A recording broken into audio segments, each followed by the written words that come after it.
दोस्तों आपने अक्सर साईफाई मूवीज़ में देखा होगा कि जैसे वो बता देते हैं साइंटिस्ट कि डायनासोर है वो कितने साल पहले यहाँ पे ज़िंदा था।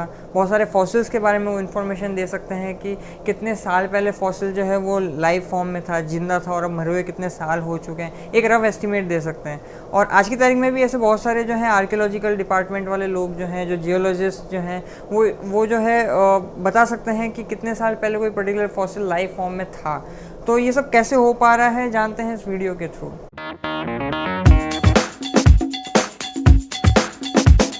देखिए, नेचुरली हमारे पास आज की तारीख में कोई टाइम मशीन तो है नहीं जिससे कि हम ये सब पता कर सकें, लेकिन हमारे पास में एक साइंटिफिक मेथड ज़रूर है जिसका नाम है कार्बन डेटिंग, और जिस पे जो है नोबेल प्राइज़ भी मिल चुका है। तो इससे पहले हम ये समझें कि कैसे कार्बन डेटिंग काम करता है, पहले हमें समझना चाहिए कि एक जो लिविंग ऑर्गेनिज्म है वो कैसे काम करता है, एक बॉडी कैसे काम करती है। तो क्या है कि जैसे एक आदमी जिंदा है तो वो हर तरह से जो है नेचर पे डिपेंडेंट है, एनवायरनमेंट पे डिपेंडेंट है। उस एनवायरनमेंट के अंदर जहाँ पे वो एक सांस भी ले रहा है, खाना भी वहीं से खा रहा है, उसे पानी भी वहीं से मिल रहा है, तो वो उस पर डिपेंडेंट है। और उस नेचर के अंदर जो है, उस एनवायरनमेंट के अंदर कार्बन, हाइड्रोजन, ऑक्सीजन, नाइट्रोजन, ऐसे बहुत सारे जो है एलिमेंट्स हैं जो कि जिससे जो नेचर में भी प्रेजेंट है, एनवायरनमेंट में भी प्रेजेंट है और हमारे में भी प्रेजेंट है। तो अब क्या हो रहा है, जब तक हम जिंदा हैं तब तक वो एक इक्विलिब्रेशन बना हुआ है और नेचर के अंदर ये सारे बेसिक एलिमेंट्स ऑलरेडी हैं। लेकिन अगर स्पेसिफिकली अगर मैं बात करूँ तो वहाँ पे हम कार्बन की अगर बात करें, जैसे इन सारे एलिमेंट्स के अंदर, तो कार्बन एलिमेंट ऐसा है जिसके जो C12 एक नेचुरल फॉर्म जो है वो भी अवेलेबल है, लेकिन एक और इसकी बहुत ही रेयर फॉर्म होती है विच इज़ C14, जो कि एक रेडियो एक्टिव फॉर्म होती है, वो भी प्रेजेंट होती है।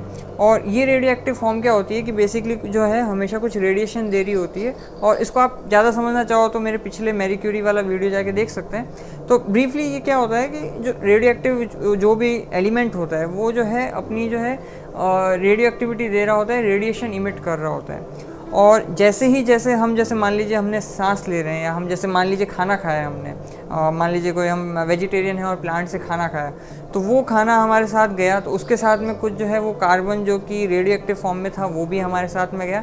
तो वो बहुत ही, क्योंकि अब आप कहोगे इससे कोई नुकसान होता हो, नुकसान नहीं हो सकता क्योंकि वो बहुत ही ट्रेस अमाउंट में है, यानी ट्रिलियंस के अंदर एक जो है कार्बन रेडियो एक्टिव टाइप का होगा, तो बॉडी को अपेरेंटली कोई हार्म नहीं होता जब हम जिंदा होते हैं। तो अब जैसे हमने खाना खाया, अब खाना खाने के बाद में क्या है कि वो हमारे बॉडी के अंदर जो है जाके कहीं कहीं पे जो है वो हमारा पार्ट बन गया, और वो पार्ट जो है वो हमारा बना रहा हो सकता है नेचुरली जब हम कुछ एक्सक्रीट करेंगे तो वो भी वहाँ से निकल रहा हो, वो सब ये सब एक्सचेंज चलता जा रहा है। तो जैसे ही कोई डेड हुआ ऑर्गेनिज्म, तो उसकी जो है नेचर या जो एनवायरनमेंट था उससे जो एक कांस्टेंट एक्सचेंज था जो कार्बन 14 एलिमेंट का, वो जो है वहाँ पर रुक गया, और उसकी वजह से वो एक तरह से फिक्स हो गया उसकी बॉडी के अंदर, और वो वहाँ पे रेडिएशन इमिट कर रहा है क्योंकि वो उसका बेसिक नेचर ही है। तो इस इमिशन की भी जो है एक अपनी हाफ लाइफ होती है। जैसे हर रेडियो एक्टिव एलिमेंट की अलग अलग होती है। अगर C14 के केस में बात करो तो उसकी 5730 ईयर्स होती है। And what do I mean by that कि लेट्स से कि एक ऑर्गेनिज्म जो है वो ज़ीरो टाइम पे, जैसे मान लीजिए आज जो है उसकी डेथ हुई है, तो उस समय उसकी मान लीजिए 100 रेडिएशन निकल रही थी, तो आफ्टर 5730 ईयर्स जो है उसकी 50 रेडिएशन निकल रही होगी।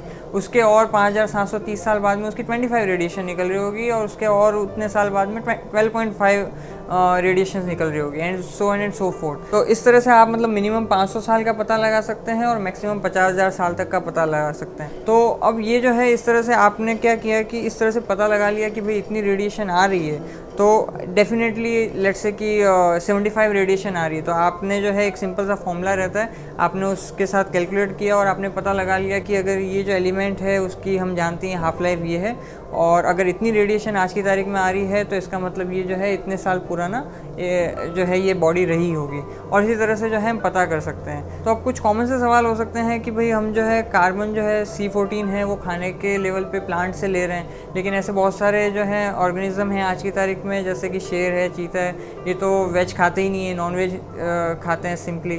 तो इनके अंदर हम कैसे पता करेंगे?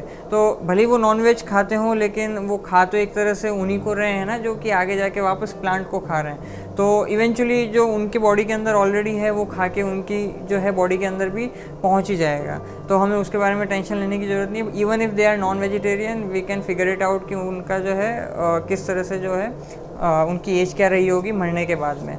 इसके अलावा ये भी है कि भाई हम कार्बन डेटिंग ही क्यों कर रहे हैं, जैसा कि मैंने पहले बताया कि और अलग अलग एलिमेंट्स भी हैं, नाइट्रोजन भी है, ऑक्सीजन भी है, हाइड्रोजन भी है, ये भी जो है रेडियो एक्टिव होते हैं और ये भी हमारी बॉडी के अंदर प्रेजेंट है, तो हम इनको क्यों नहीं ले रहे हैं। तो इनका 2 रीज़न से हम समझ सकते हैं। एक रीज़न तो ये है कि बहुत सारे जो रेडियो एक्टिव एलिमेंट्स हैं जो बाकी के, उनकी जो हाफ लाइफ है वो कुछ मिनटों की है। तो कुछ मिनटों की है तो आप कुछ सालों का कैसे पता लगा सकते हैं। और दूसरा इस पर भी डिपेंड करता है कि वो जो है कितने मतलब कितने परसेंटेज जो है हमारा बॉडी का कंपोज कर रहा है, तो तभी तो उसे समझ में आएगा। और वो नेचर में कितने परसेंट में अवेलेबल है, तभी तो मतलब डिटेक्टेबल रेंज में आए तो हम उसे कर पाएंगे। और ये भी सवाल उठता है कि फिर हम कार्बन डेटिंग से केवल 50,000 ईयर्स तक का ही क्यों कर पा रहे हैं, मिलियंस ऑफ द ईयर्स का क्यों नहीं कर पा रहे हैं। तो आप ये देखो, जैसे मैंने हाफ लाइफ का आपका प्रिंसिपल समझा है, तो हाफ लाइफ जैसे जैसे कम होती जाएगी तो वो इतनी कम रेडिएशन हो जाएगी अगर हम मिलियन ईयर्स में पहुंचोगे तो, कि वो डिटेक्टेबल रेंज में ही नहीं होगी जिससे कि हम कुछ पता भी कर सकें, या फिर अगर होगी तो बहुत ही एरर के चांसेस बहुत ज़्यादा होंगे।